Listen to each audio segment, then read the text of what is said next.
Hey, buddy. There you go. Hey. How you doing? Great start to a day that I hope is going to be great. Got to play some disc golf with you. Yep, we actually got through more than a couple holes like we did last time. It's fun. We did 9 holes, but we skipped... We had 10 holes. We finished on hole 10. But then... We finished on hole 10. Yeah. But we didn't do one of the holes. We didn't do 2 of the holes. Did we only do 8 holes? Yeah. Damn it, Kelly. Alright. There was a family doing photos, and I figured that waiting would be the wrong thing, because if we waited as long as it took them, that it could take forever. Yeah. And we just went around them, and by the time we left that general area, they were still taking pictures. So Yeah.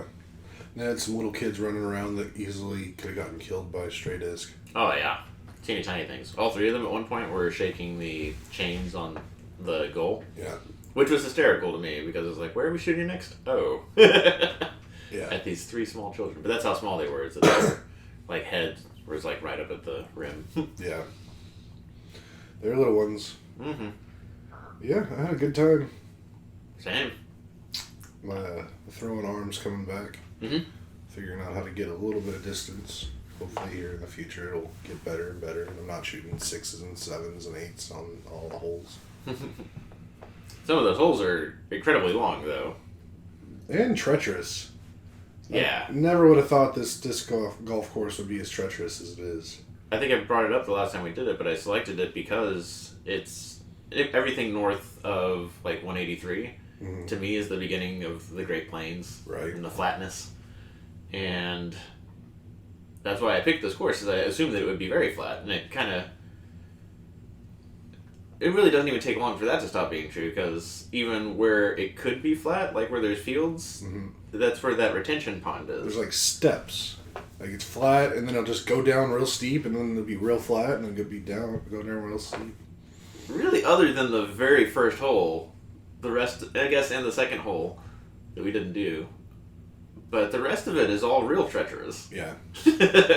Most of it involves a creek that's on your left at one point, and then you're like, oh, we crossed the bridge. We're away from the water thing. No. Now it's on your right. Then it was in front of us at one point. Mm-hmm. Came up onto one hole, and we're like, okay, this is just a flat, super open area. What could go wrong? And then just on the other side of the hole is a drop off into the creek. We couldn't see that from the tee box. Last time we only did to the 5th hole. Yeah, we played 5 holes. And that's where we started joking about the hazard on the left, and how that was the hole where there's not level to it at all. Yeah. Where it's I don't see how that's not just not allowed for the sake of not ADA. I don't think American with Disabilities presumably doesn't apply to a thing where it's all natural and all that, but I think you would still have that mentality or mindset of this has to be something that people can walk down reasonably. And so much of this course, because even after that there was one where it started up high and then went down by the creek, and then the cage was up higher. Mm-hmm. It was the last or second to last one. Yep. That was so unreasonable to expect, because there was not a path down there. You just had to go down the hill. Yeah. I definitely was holding on to trees and stuff, trying not to fall. Yeah. Even you can't do anything about this, but even taking the way that the course presumably wants you to, it's there's roots sticking up. Yeah. It's this is not safe. Yeah, definitely. I mean, once I get back into good all-terrain off-road walking, I'd like to finish the course and see what else there is, because I bet it's pretty sweet. Because there's some cool views in there. Mm-hmm. But yeah. You know what, Callie? I gotta disagree. We've seen good views. Barrymore Sea Ride had good views. Circle C had good views. This was right up on houses and stuff. I think this one is all danger and very little reward. basically the walking around is the favorite part of doing this course. I'm kind of upset with this course. Fair enough. I guess there's only like 2 points, and I was like looking around. I was like, "Oh, this is kind of cool." Yeah, which ones? I mean, the low high one. The high one that was pretty sweet. Yeah. And then the 5th hole again, just like looking down into the creek, and then taking that bridge across to like from the 6th to 7th hole or whatever it was. Yeah. That was a nice little bridge to walk. I like the casual sturdiness of that bridge. Like I was just admiring it the whole time. It was like, this is so much bridge for this like little like ass. Pedestrian walk. Yeah, this small ass. I was very impressed with that. All right. Well then, screw this course. I'll never go back. I think let's go. Like we'll find a different course, but then probably do that one full through, to where we're doing like an hour and a half, 2 hours, because it would be longer, right? Because we stopped like at hole 10. Mm-hmm. So instead of like an hour and a half, presumably like 2 hours. To what? Well, once we build up to doing that. Oh yeah. And then we come back here, and then it will presumably seem less treacherous. Yeah, 'cause, I mean, honestly, I think on a flatter course, like, we could probably do all 18 holes in, like, an hour 15. Yeah, that's a good point. Because a lot of this today was just, like, just focusing on every step and making sure every step's solid so you don't slip on the dew and fall down into, off a little cliff into the ravine or whatever. Mm-hmm. But, yeah, we'll see. This might be more skill than course, but I think my favorite thing about the course is that neither of us has lost a disc.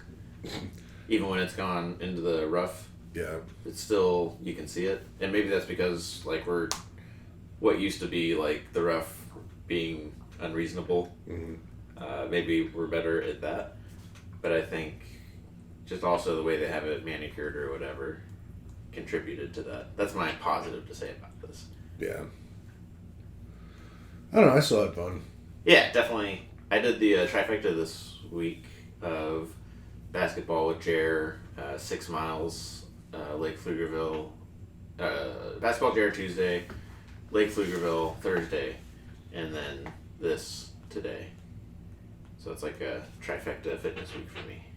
Very cool. Yeah.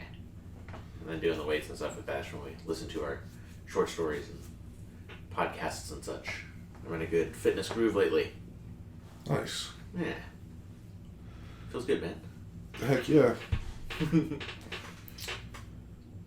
Burn off the calories so you get to earn your Saturday morning klobasnek. You want to talk about it, Kelly? I mean... I've seen the memes, I've seen the stuff on Facebook of... It's not a kolache, this is a kolache, what we would call like a Danish, I think. Yeah. Yeah. But do you want to talk about it? I don't know if there's anything to talk about other than we've been wrong our entire lives, and they're called klobasneks and not kolaches. It shouldn't be the kolache factory, it should be the klobasnek factory. Nice. Definitely doesn't roll off the tongue as nice as kolache. I don't even know if I've heard you say it yet. Nah.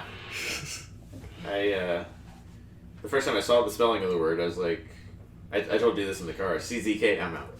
And apparently there's no Z's in there, but it sure sounds like it's a Z. It sounds like there's 2 Z's in that word. It's too many Z's. Well, I mean, if it's plural, there would be 2. I think a singular is a klobasnek. Okay. But it's an S, not a Z. Oh yeah, so when you say klobasneks, it sounds KS, it does sound like an X to me. Yeah. Okay. Yeah, so, yeah, if you didn't know out there, like a sausage wrapped in like a dough, that's a klobasnek. It's not a kolache. Don't be insensitive to the Czech peoples. My contention is that language changes all the time, and we see that here, there, and everywhere of how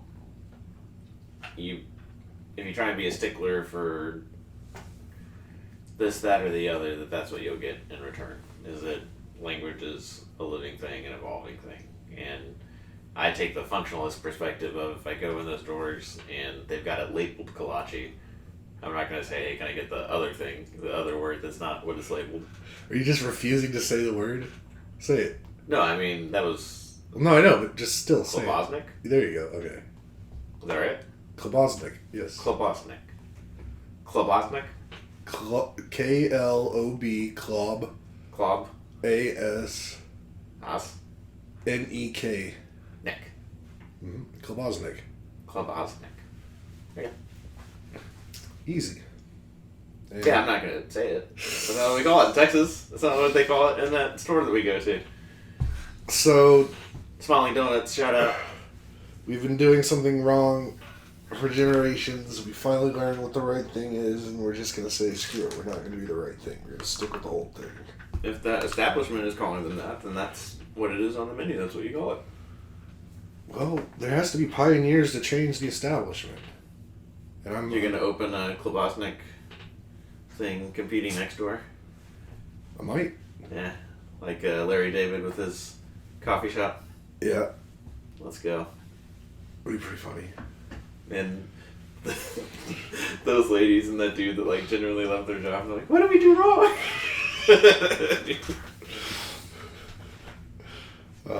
Yeah. I don't know. I don't think I'd win that.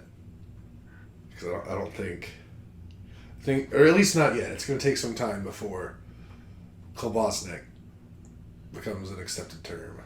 It's going to have to start with people like using it, because I think if you're telling people to change it, they're all going to say the same thing I just told you of. No, that's what we call it here. I mean, we got to start somewhere. And I'm going to be on the front line of it. Okay. Let's talk about what we've been watching on TV. Sure. As a group, we've been watching Monarch, or what is it? Legacy of Monarch? Just calling it Monarch. Let's just call it Monarch. That's all it needs to be called. Keep on calling like Agents of Monarch. Yeah. The monster show. The monster show. Going into it, I had heard that the monsters were few and far between. Same. But I don't think that's been the case. Yeah, I think we're getting a good dose of monsters. People are spoiled. People aren't monsters, Kelly. I know. People work so hard on that show. Enjoy that show.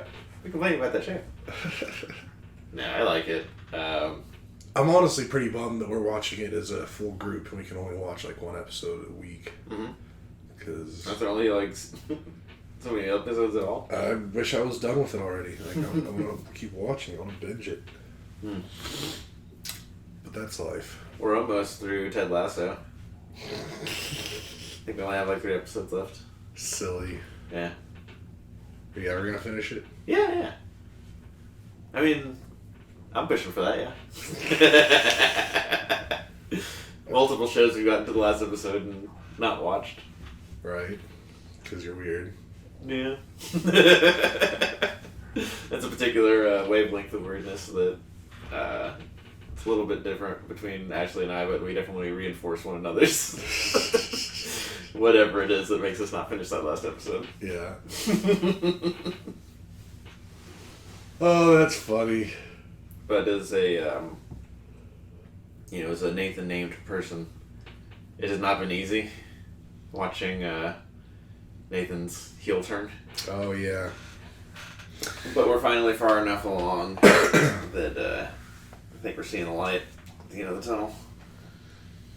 Well, we'll see. Yeah, there's things I want. There's things I want out of these next 3 episodes, Kelly. Yeah. I hope you get them. It's been a really great fun. I would recommend it to anybody, everybody show though. But you can have Apple TV or an iTunes account, I guess, is all you need. I think so. I don't know. I think Apple TV. I don't know about if just having iTunes does it, but I could be wrong. I don't know. I don't have any idea how the Apple world works. Nor do I. The only thing I care about apples are like Granny Smiths. I like those. Mm-hmm. Nice. Yeah. Good Granny Smith reference. Leap Day is this week. Huh? Leap Day. Oh yeah. Leap Day 2024. Yep. Cursed, God-forsaken day. The abomination. Some ladies Turning 25 on her 100th birthday. That's so dumb. I like that people do that. I'm not against it. Leap Dave Williams, are you familiar? Leap Dave Williams? Leap Dave Williams? Leap Dave Williams, no. He's the mascot of Leap Day and Leap Day celebrations in the 30 Rock universe. I thought that was like Leap Day Charlie or something. Leap Dave Williams. Are we sure? Yeah. Definitely, I highly recommend going to YouTube and Googling that 30 Rock, Leap Dave Williams. I thought it was Leap Day Williams. Oh, I mean, you're right. I'm surprised with the knowledge as well. I mean, I definitely know it for sure, but we're gonna be wearing our blue and yellow on that day. Did you know Steve Buscemi directed that episode? Yes. I had the exact same reaction you're having right now, Kelly. Leap Dave Williams? Steve Buscemi. I thought he had a bit part in that show, and he does. That's silly. Yeah. But, yeah, I like Leap Day. We'll celebrate it a little. We celebrated Margarita Day this week. Yeah, it was Thursday, wasn't it? Mm-hmm. What day is Leap Day? Friday? Yeah, I think it's Thursday as well. Damn it. It's Thursday. Yeah. I was hoping it was Friday so I could go wild. Go wild. We started. Has the eclipse come up much? It's on the radar. Yeah, it's getting bigger on our radar. Probably gonna be just a me and Ashley thing. Yeah, I feel you. It's in the middle of the week. You think you'll be working? I want to take the day off. We'll just have to see how things are going as we get closer. Mm-hmm. But He said middle of the week. I think it's actually on Monday. yeah, I think it's a Monday as well. Which is also a dumb day to have an eclipse. Yeah, come on. Yeah. Come on. 1 week after Easter Monday. Then 1 week before tax day. Dang. Still gotta do my taxes. Yeah, we sent our stuff to our guy. We haven't heard back from him, so hopefully he's still cool. Don't be uncool. Just be cool, man. I put in my notes, might do a Leap Day brisket. It's so silly. Doesn't make any sense. I mean, I respect it.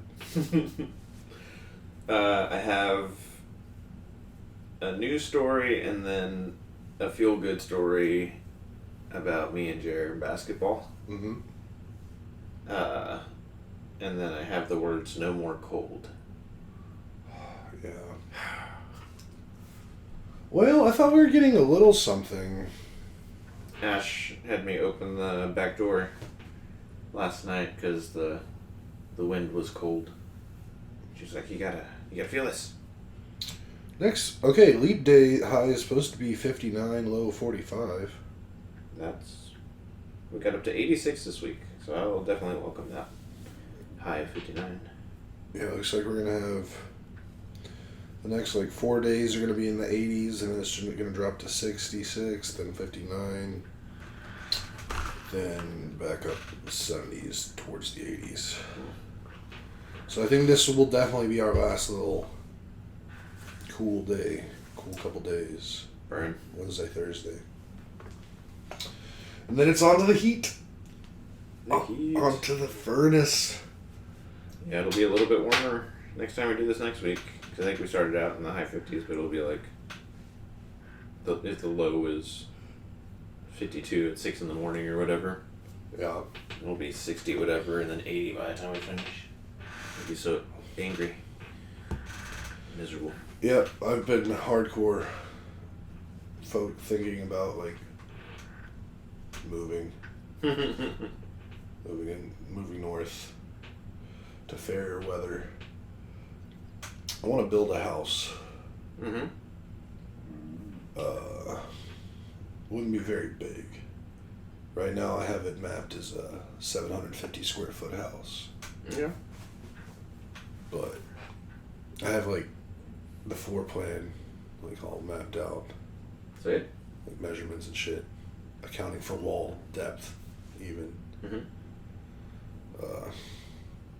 Because I was looking at it, and apparently, like right now, and again, this isn't gonna happen anytime soon, but it's just fun to think about. But like building a relatively small house right now, like apparently builders are hurting for work right now, so they're willing to do shit a lot cheaper than normal. Because my manager at work has been trying to buy a house, and he's been going back and forth on buying and building. And I think he's going with building because it's just a lot cheaper for what he wants. And then I was looking it up, and depending on what state and whatnot, building a house is roughly about $150 per square foot. So, I mean, a 750 square foot house, that's like reasonable, like around like something like 200,000, 250,000. Okay. Which in today's money is quote unquote affordable. But yeah, it's been a fun little project of mine just to think about. A little more sophisticated than Minecraft. Yeah, I mean, I can show you a bit real quick. Out of all the things for those who don't know, Kelly's built some incredible things in Minecraft. But all those things that you built, did you do like a floor plan for those? No. The feeling this is about to blow my mind. Yep, look at that. I've seen a lot of floor plans in my day, Kelly. Yeah. So basically, rectangle house, front entrance. To the left, you got the living room, couch, room for other chairs and stuff, TV, little dining table, kitchen here, utility room / half bath, because no matter how small the house, I want 2 toilets in case 2 people have to poop at the same time, because it's just needed. Yep. Got like a stacked washer, dryer, water heater, sink. This is like office / guest bedroom, desk, chair, TV, couch, similar to the room we're in right now. Closet, master bedroom, bed. Both the master and the office have sliding doors that would go on to the back patio. Then master bath here with like dual sinks, shower, pooper. Yeah, like the office and bedroom to the patio. I mean, I felt it would. I mean, when you have a house this small, like anything to give it more size, so big, floor to ceiling, like glass doors, will help get some natural light in there. Plus, I'd envision then back here there being like a deck or a back patio similar to like what we got now that goes across the whole thing. Yeah, if it's for one person, then yeah, that makes sense. Yeah. Yeah, that's where I'm at with that. I honestly, like, doing this took a lot longer than I thought it would. Yeah, it looks very good. I mean, that's very professional. I mean, really, like, when you think about, like, building a house and, like, where things need to go and utilizing all the space, like, it's tricky. So one of the things, other than allocating space, is, like, how you flow through a house or how you move through it. And that's why I like the... you can have the sliding doors open, unlocked, whatever, accessible. And then if you want to get from office to bedroom, it is faster. It can be faster to do that. Or you might just want to like step outside every time because you think that's cool. Right. And I think that's important. Like that's why the loft that we have, there's just no reason to go there. Right. So it just becomes like art storage basically. And by far the least, by orders of magnitude, the least used part of the house. Yeah. Yeah. But if there was a deck out there that you had stairs to from the patio, then that's like another way to flow through the house. Right.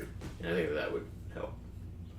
Yeah, and another thing, like, again, perfect scenario. I'd want to put this house like somewhere where there's like mountains around, so that back patio could open up to just like a beautiful view. Mm-hmm. So then, yeah, like, and it would definitely be like a covered patio situation too. So you just like walk out, get some fresh air, look at the nature and the mountains, and then dip back into the bedroom. I've always been way more concerned, or how do you even do that, of the getting like electricity, gas, water, plumbing. Mm-hmm.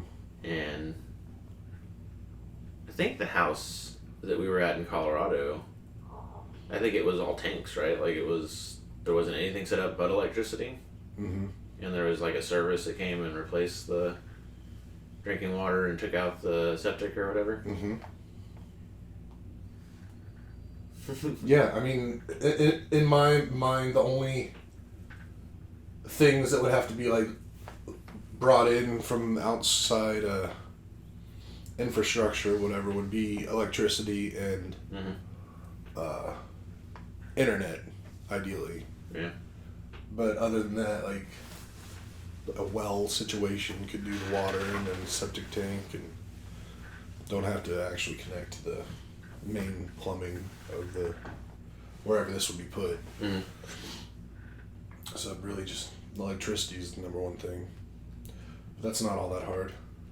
I like how there's a technology evolution component. I would like into an accordion of, if you wanted to have lights in your facility, for the longest time, like the answer was, okay, then you need like a local generator or something that does that for like whatever it is you're doing. Mm-hmm. And then cities and infrastructure developed to the point where, that can be a good backup, but it's way more effective to just like plug into a grid. Right. But now we have like solar cells and hydrogen batteries and so many more options. And same thing with communications of, like, the fastest we can talk to each other is via letter on a horse. Right. And then, if you want to be connected to that internet, you got to be somewhere where there's internet. And now we're probably better than we've ever been at delivering that remotely too. Mm-hmm. So we don't have to be in these gross cities on top of each other. We can just live anywhere. And it's more possible than it ever has been. Yeah, I mean, if I had my way, like, I would love to build this house and make it a situation where it's fully off-grid house. Like, mm-hmm. if somehow I got a little bit of land that had, like, a piece of, like, a river or, like, a creek that ran all year, and I could get one of those, like, turbine generators and put it in there and create electricity that way. Or once solar gets good enough that I could actually, like, power the whole house year-round on solar. Mm-hmm. You ever see, like, homesteaders on YouTube or the stuff that you go through? Sometimes. I don't gravitate towards it, so I'm not well versed in what they do or how they do it. But I've seen some. Like, I've definitely watched videos of, like, a house that had, like, a water situation, like I said, and they made their own, like, power plant basically out of a natural water flow. Mm-hmm. And thought that was really cool. But doing all that is not cheap. Mm-hmm. Like, those generators are hella expensive. Like, $150,000 type pieces of equipment. Mm-hmm. So then if it fails too, like, you're kind of screwed, and I don't know how repairing it would go. But I haven't really looked into all that stuff all that much. Yeah, there's levels of this thing, right? So, like, maybe you have a generator that's like a backup thing, or that can power things if you want to be off the grid, but that the primary is the grid. Yeah, absolutely. And yeah, it would all also depend on, like, what land I was putting this on. But yeah, it's been a little, what do I call it? Just a brain exercise as to designing a house and making it livable. Looks good. Yeah, thank you. Yeah, that's all I had to say about that. I'm sorry, you were about to talk about a news thing, and then you're going to talk about a feel-good thing. And then I said no, we're cold. We hit that. Yeah. Thanks for showing me that. And then something else I thought you might like. We got a Houston-based lander on the moon. Mm-hmm. Sideways. I think that's a... Are you thinking of that right? Okay, maybe I'm wrong. I know that the Japanese just put a lander on the moon that intentionally was sideways. Yeah. But is ours also? No, we're talking about. All right. Ours is not intentionally sideways. Oh, no! Yeah. Tell me more. I heard there was an issue with landing, but the landing happened. Yeah, I mean, basically, it came down, it tried to land, didn't land perfect, and just kind of did that whole thing. It's like a phone booth on its side now. Is it bad? Yeah. It's not ideal? No, it's not ideal for sure. But, I mean, there's definitely, there's multiple modules on it that are going to be doing experiments, and I know some of them are going to still be able to do their thing, but yeah, some of the others maybe not so much. Mm-hmm. So, burn. But I mean, landing shit on the moon is not easy. Apparently not. A few people mess it up. I mean, honestly, I think landing on the moon is probably easier with like humans on board in control in real time. Mm-hmm.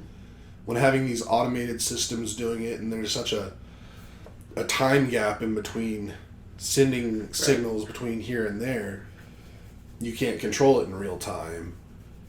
So, I think having humans on board with like windows that they can look out of and actual control of the situation have a better shot of landing it, like sticking a landing than an automated thing, at least right now. I agree with that, and I'm also curious, like, what the 30,000 foot view of like what autonomy is involved in landing those things. Because I have confidence that like the auto manufacturers and what's possible with LiDAR, what we've seen with like weapon systems, I'm confident that we've got the cameras necessary, the software necessary to scan like what's happening and make adjustments. And I would like the, where is NASA and what we sent up there on par with like what's possible with the industry, because I think that the industry would be able to do that. Well, I know one big part of this mission was basically this craft was going to be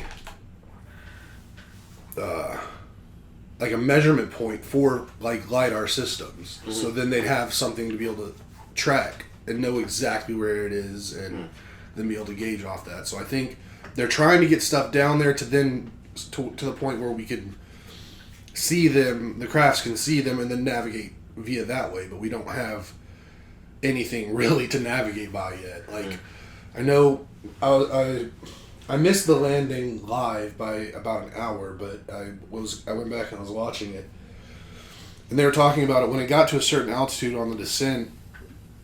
Its internal computer stuff took over, and basically it was like on the descent, the spacecraft was supposed to get to a certain altitude at a certain point in space. And then at that point, it would start scanning the area itself to find itself a suitable landing area. Mm-hmm. Like we didn't have like an exact landing spot picked out for it. We had a general area that we were throwing it to, and then once it got to that area, it was going to make its own choices and land. So, I mean, we're getting there. I think if we can get a couple successful landings and like putting the right stuff in place, then we'll be able to. Reliability goes up. Yeah, by a lot. Nice. We're going to see permanent people on the moon in our lifetime, bud. I think so. I mean, well, as long as, like, society doesn't collapse. Yeah, it's definitely on the table, but if it doesn't, we will. If the cost cuts come, then, yeah, this will probably be affected. Although, apparently, there's a lot of private industry that's really excited to get to the moon, because apparently there's a lot of money to be made from the moon if we can get there.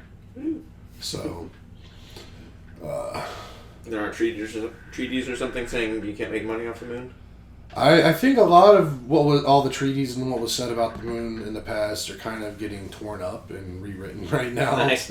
Since we're to the point where we can actually, technologically we can actually start acting and doing things.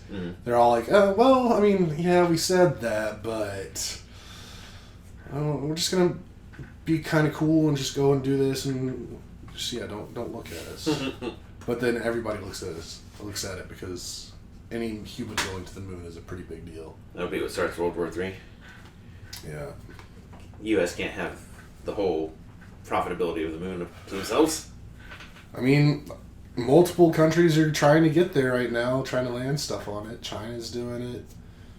Japan. I think India tried not all that long ago, but they failed real bad. Yeah, I remember that. But I think it's supposed to be next year that we're sending humans back to land. Let's go. Now, is that going to put a dent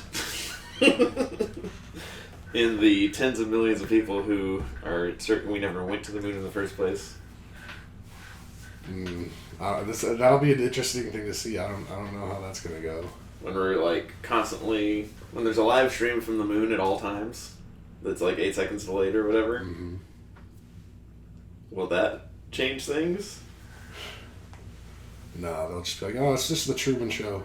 This is on some lot in California or something. There have been more people to space in the last 8 years than the previous 80 years. Did you say that's...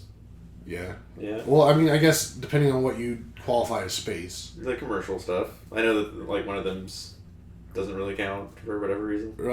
The ones where they're sending you can buy a ticket on. Mm-hmm. That's borderline. I don't know if I call that space or not. But okay, when that becomes the norm and civilian, when 4x, 8x, when 100 times as many people right now have been in space and sending pictures back and we're no, yeah, it's round, then does it matter? Does it change things? For a certain percentage, no. I bet it won't. I bet it'll just reinforce their thoughts of how big the conspiracy is. Mm. But, I mean, I think it'll probably change some people's minds, but not all of them. Mm-hmm. But yeah. That's okay. I mean, it has to be, because there's nothing we can do about it. Yeah, I guess that's true. Something I think of sometimes is that it's interesting how any two people can have kids and then their kids can be just like them, or they can be the total opposite because you're either going along with that or you're rebelling against it. Mm-hmm. And it's probably just as common that you have the kids who are yeah, parents are right, as it is no, parents are wrong, and going in the opposite direction. Or maybe it's not, maybe it's 3-1. Whatever that ratio is. That's why it never makes sense to say if I could snap my fingers, I would do away with everybody who disagrees with you. Yeah. Because it's about that's why we don't always just have might is right and if 51% of people want something, then they kill the other 49% and then it stays that same. That's why that never ever happens. Mm-hmm. Is because you keep having kids and sometimes they go along but just as often they go in the exact opposite direction. Mm-hmm. So just Kelly, it never makes sense to think I wish all these people would go away. I never said it did. I've thought about that a lot recently.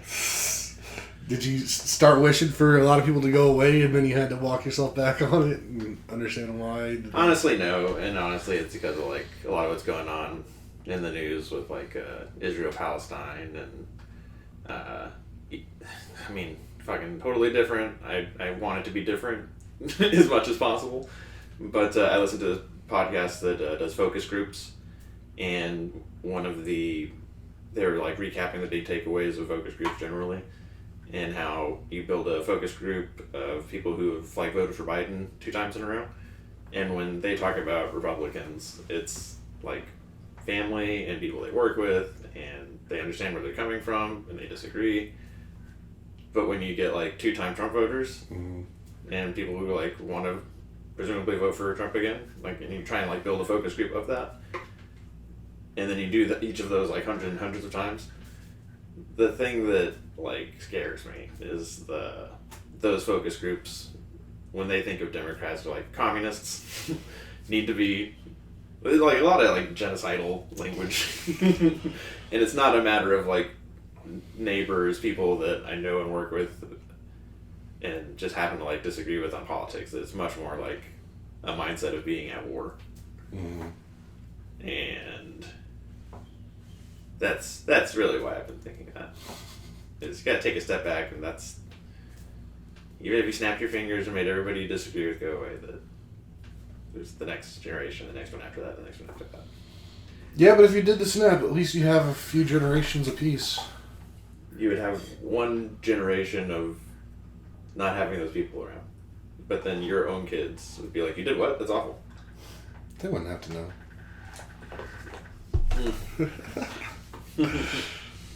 Yeah, just don't mind your father. He just casually did a genocide. I guess that stuff happens. Good story. Feel good story to finish this thing. Yeah, I got a little dark. Jared and I have been playing basketball every Tuesday. And there's a basketball court right past the goats. Like there's a goat farm that, or like a goat pen. I wouldn't say it's a goat farm. But these people have like a family of goats that live out there, and you can pay 25 cents and a gumball machine and give it some feed. And just past that are these tennis courts and these basketball courts. And 2 times before this week, Jared came over. We want to hoop at this court because it's got the goats and it's like surrounded by nature and stuff. And the alternate court is literally on Heatherwild, which is a pretty busy street. And the last 2 times we walk out there, piece to the goats, and first time there were like 6 people on that court. We're like, all right, go to the backup court. Yeah. And the backup court's fine, whatever. Second time, get past the goats and all the way like to the playground before we see that like there's 2 people that are lacing up and about to go.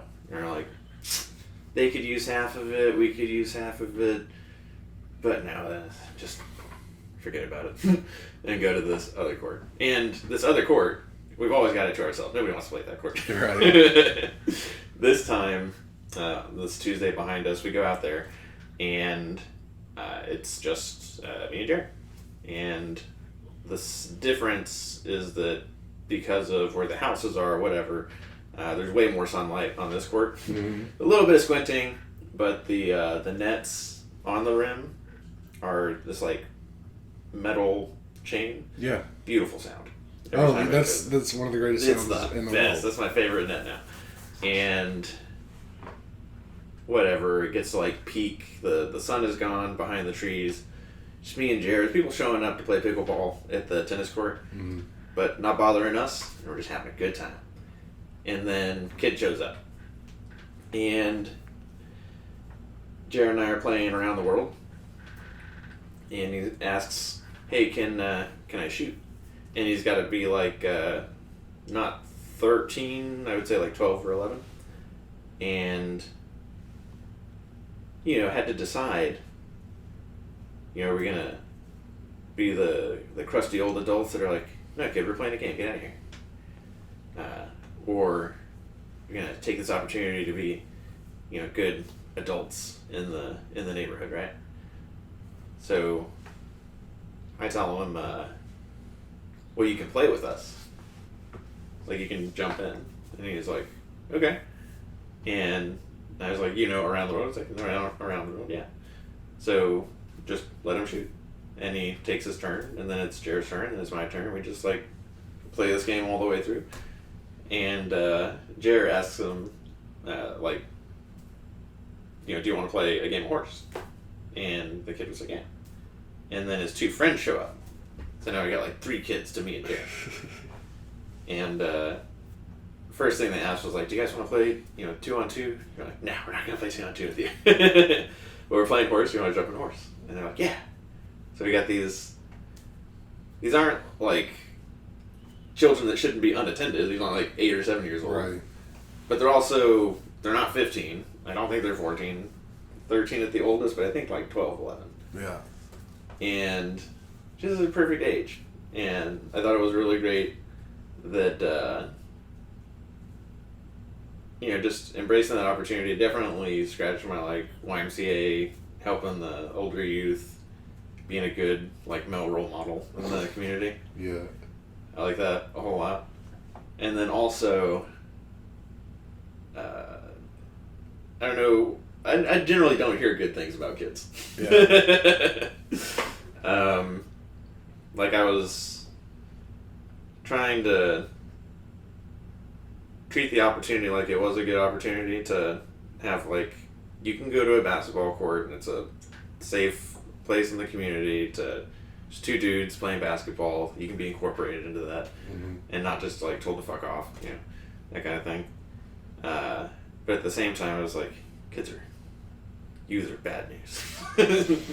But the whole time they were cool, and I don't know. It filled my cup of the kids are all right, that kind of thing. Luckily, none of them got hurt, and then you get sued by their parents. Yeah. One of the kids had his cell phone on the court. Yeah. And it was face down or whatever. We played Game of Horse, the 5 of us, and kids won. And then we played our second game, and Jer was, every chance he got, he was shooting like threes to start. And we ended up like smoking the kids on the second game. And afterwards he was like, we gotta take the deep shots because we've got the big arms. The bigger arms, I can't make those shots. And I was like, oh, he's doing that on purpose. So I thought that was cool. And then, the kid cell phone when it was time when Jared and I wrapped up. Oh, so we played the second game, and then other kids. By the time we finished or got like halfway through the second game of horse, the park was filling up with people. Like the tennis court had like multiple. There's like a league or something going on in there, and more people had showed up to play basketball. More kids had showed up to play basketball, and one of them had a basketball. So I assumed that they were all supposed to meet at the court, and just the kid with the basketball showed up really late. Yeah. So they started peeling off as they hit horse, and then when it was time for us to leave, the kid left his cell phone on our side of the court, and I was like, it's gonna get in so much trouble. So I picked it up and was like, don't forget this, man. Nice. Yeah. Good stuff. Yeah, it was good. Feel good time. Heck yeah. All right, this has gone on long enough. Yeah, I got nothing else to say. But if you made it to the end, don't forget to like, subscribe, hit the notification bell, tell your friends, and I'll see you next time. I'm gonna eat these Klobasneks. klobasneks. Here we go. Alright, bye.